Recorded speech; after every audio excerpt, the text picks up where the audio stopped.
구축 아파트 인테리어 이걸 놓치면 비용이 2배가 됩니다. 요즘 현관 신발장 하부를 띄움 시공하는 곳이 많은데 이걸 반드시 확인해야 합니다. 이걸 확인을 못해서 돈 들여 주방 인테리어를 하고 촌스러운 수전을 달 수밖에 없는 경우가 있거든요. 안녕하세요, 다정한 임소장입니다. 지난번 구축 아파트 반드시 해야 하는 6가지 영상 보셨나요? 그 영상에서 제가 구축 아파트에 꼭 해야 하는 시공에 대해서 말씀을 드렸었는데요. 스튜디오에 앉아서만 얘기를 하다 보니까 약간 어렵게 느껴질 수 있겠더라고요. 제가 현장 경력이 7년 정도 되거든요. 이런 구축 아파트 현장이 저는 더 편하기도 하고, 그래서 오늘은 실제 혼자서도 쉽게 할 수 있는 구축 아파트 인테리어 점검 꿀팁에 대해서 알려드리겠습니다. 이 현장은 다음 주에 착공 예정인 실제 현장인데요. 32년 된 노후 아파트고 10년 전에 인테리어를 한번 했던 집이에요. 이전 거주자가 이사 나가신 후에 현장 확인을 위해서 저희가 방문을 했습니다. 인테리어를 준비하시는 분들이라면 이 영상 꼭 끝까지 시청해주세요. 저희는 현장 검토 체크리스트를 만들어서 공사 전 현장을 꼭 확인하는데요. 이 체크리스트는 철거 후에도 사용되는 리스트이기 때문에 항목이 좀 많습니다. 그래서 오늘 영상에서는 공사 전에 확인해야 할 중요한 것들을 현관부터 각 공간별로 설명을 드려볼게요.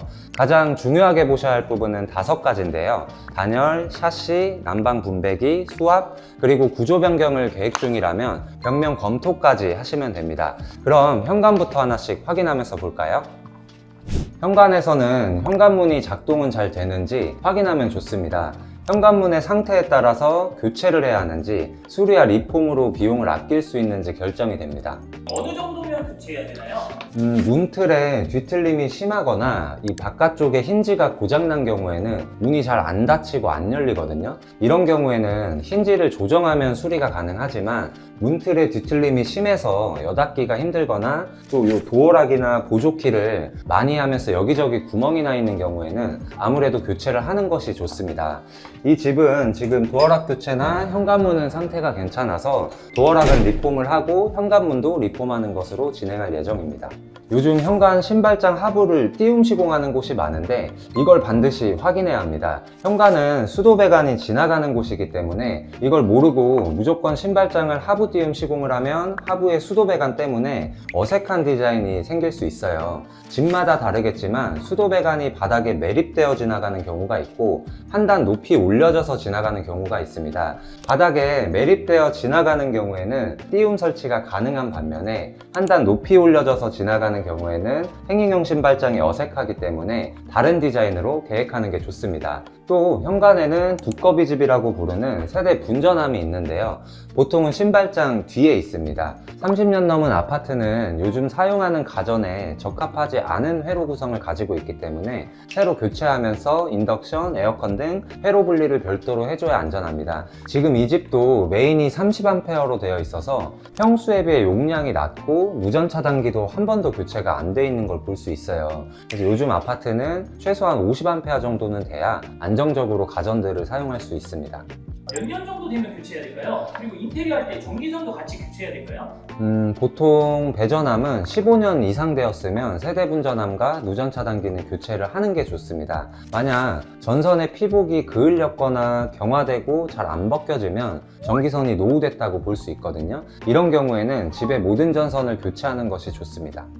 주방에서는 가전 배치, 분배기, 외벽 단열 상태, 급배수 위치까지 확인을 하면 좋습니다. 보통 주방은 외벽에 맞닿아 있어서 문으로 결로나 곰팡이가 있는지 확인을 먼저 해보고 새로 배치할 가전들의 위치에 분배기가 간섭이 있는지 없는지 확인하면 좋습니다. 그런데 이 집은 육안으로는 곰팡이가 보이지 않지만 하부장을 열면 곰팡이 냄새가 확 나는 걸 느낄 수가 있어요.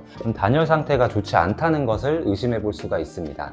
그리고 가장 중요한 분배기 상태를 한번 확인해 보면 좋겠죠? 여기 보시면 분배기 상태가 노후돼서 교체를 해줘야 하는 상태입니다. 그리고 이 집은 가지관도 철관으로 되어 있어서 교체를 꼭 해줘야 돼요. 지난번에도 말씀을 드렸지만 우리 집 분배기를 확인했을 때 철관이나 동배관으로 되어 있다면 배관도 교체를 해주는 게 좋습니다. 이 집은 평수가 넓어서 현관 쪽에도 분배기가 있는데요. 현관 분배기 또한 노후되고 동배관이라서 두 배관 모두 교체를 교체를 해야 합니다. 그리고 수전의 냉온 스위치도 확인을 하면 좋은데요. 이걸 확인을 못해서 돈 들여 주방 인테리어를 하고 촌스러운 수전을 달 수밖에 없는 경우가 있거든요. 이 집은 원홀 수전이라서 요즘 쓰는 수전이 가능하지만 이쪽 벽에서 입수전이 나온 경우에는 소홀 수전으로 설치를 할 수밖에 없어요. 이런 경우에는 수전도 배관 내림 공사를 진행해야 합니다. 거실에서 먼저 확인해 봐야 될 것은 천장과 샤시입니다. 이 집은 10년 전에 시스템 샤시와 PVC 샤시로 이미 교체를 했는데요.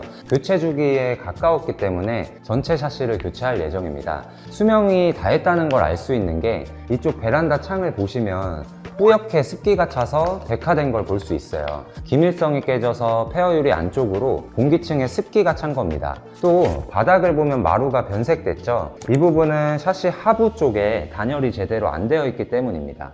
그리고 이렇게 샤시 하부도 함께 확인을 하면 곰팡이가 있는 게 보이시죠? 샤시 교체하면서 주변부 단열도 새로 기밀하게 하는 게 좋습니다. 샤시만 교체해서는 이 문제를 해결할 수 없기 때문에 천장과 벽체를 전부 다 철거를 하고 단열을 계획하시는 게 좋습니다. 그리고 이 집처럼 이렇게 확장이 되어 있는 경우에는 우수관이 집 내부로 들어왔기 때문에 우수관에서 누수는 없는지도 꼭 확인을 해야 됩니다. 지금 보면 우수관 밑에 마루가 습기를 먹어서 다 썩은 걸 볼 수 있어요. 이 경우엔 미세한 누수가 있다는 겁니다. 다음은 천장과 바닥의 상태를 유심히 보는 거예요. 육안으로 확인하는 방법은 멀리 떨어져서 천장을 바라보면 천장의 처짐 여부를 판단할 수 있어요. 이 집은 10년 전에 올수리를 하면서 천장 공사도 전부 새로 해서 나쁘지 않은 상태지만 제가 천장 단열을 위해서 여기 구멍을 먼저 내봤더니 단열재가 아예 없어요. 그래서 천장 상태가 좋아도 전부 철거를 하고 단열을 새로 할 예정입니다. 또 처진 천장과 평활도가 좋지 않은 바닥에서는 가구 시공 후에 마감선이 말끔하지가 않고 요즘 많이 하는 라인 조명이나 마그네틱 조명도 반듯하게 시공이 되질 않기 때문에 구축 아파트 인테리어를 계획할 때는 천장을 꼭 확인하시는 게 좋습니다. 그리고 인터폰 교체 여부도 확인하는 게 좋습니다. 이 인터폰과 스위치가 거실의 인테리어를 망치는 요소 중에 하나거든요. 그런데 인터폰은 마음대로 바꿀 수 없는 집도 있어요. 이 집도 전 세대가 인터폰 교체 작업을 새로 하였기 때문에 관리실 규정에 의해서 교체를 할 수가 없어요. 그래서 예전에 쓰던 인터폰은 철거를 하고 사용 중인 인터폰은 현관 방향으로 이동할 예정입니다. 또 구축 아파트에서 이 벽에 있는 세대 스피커는 천장으로 이동을 하면 훨씬 깔끔해 보입니다. 오래된 아파트의 욕실은 꼭 타일을 전체 철거한 후에 교체하시는 게 좋습니다.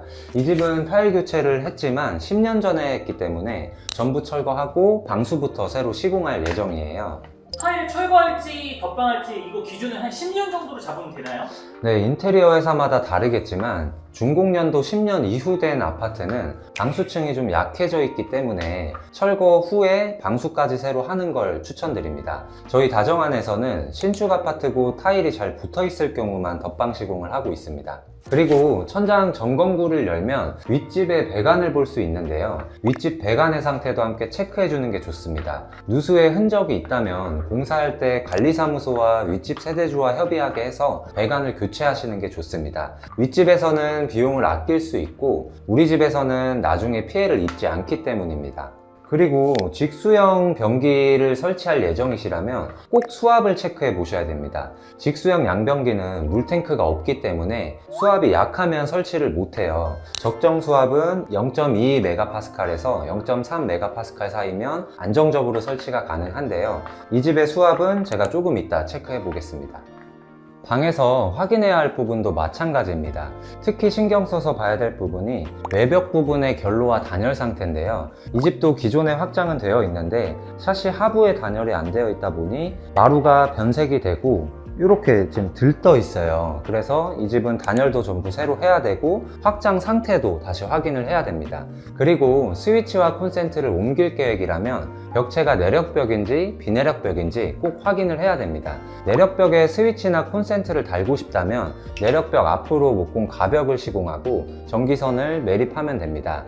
그리고 붙박이장 들어가는 곳의 천장과 바닥의 평활도를 확인해주면 좋습니다. 바닥의 평활도는 레이저를 띄운 후 줄자로 높이를 재면 쉽게 알 수 있습니다. 의외로 베란다에서 확인해야 될 사항이 많아요. 왜냐하면 외부와 바로 맞닿아 있고 이렇게 물도 사용을 하는 공간이기 때문인데요. 베란다는 외기와 가장 맞닿은 곳이지만 구축 아파트에서는 내단열이 되어 있지 않아요. 그래서 이렇게 페인트가 벗겨지고 결로랑 곰팡이가 생기는 겁니다. 결로와 곰팡이를 예방하려면 천장과 벽체도 단열을 해줘야 됩니다. 모든 베란다를 다 단열하는 게 좋나요? 무조건 단열을 하는 게 좋습니다. 그렇지 않으면 새로 페인트를 해도 시간이 얼마 지나지 않아서 이렇게 천장이 벗겨지고 곰팡이가 또 생기게 됩니다. 또 이 집처럼 수도가 외벽에 가까운 곳에 있으면 겨울에 동파가 생기는 경우가 많기 때문에 세탁기 위치를 변경할 예정이라면 동파가 되지 않는 안쪽으로 옮겨주는 게 좋습니다. 또 바닥 타일도 교체 예정이라면 전부 철거를 하고 방수 공사도 새로 해줘야 아랫집으로 피해가 가지 않습니다. 오늘 보여드린 이 현장처럼 오래된 아파트를 인테리어 할 땐 예쁘게 마감하는 것보다 훨씬 더 중요한 게 있습니다. 바로 단열, 방수, 배관 같은 기초 공사에 제대로 투자를 하는 건데요. 디자인은 그 다음입니다. 살면서 인테리어를 2번 하기는 사실 어렵기 때문에 한 번 할 때 제대로 꼼꼼하게 공사를 해야 됩니다. 그게 진짜 삶의 질을 바꾸는 인테리어라고 생각을 해요. 오늘도 끝까지 시청해 주셔서 감사합니다. 다정한 임소장이었습니다.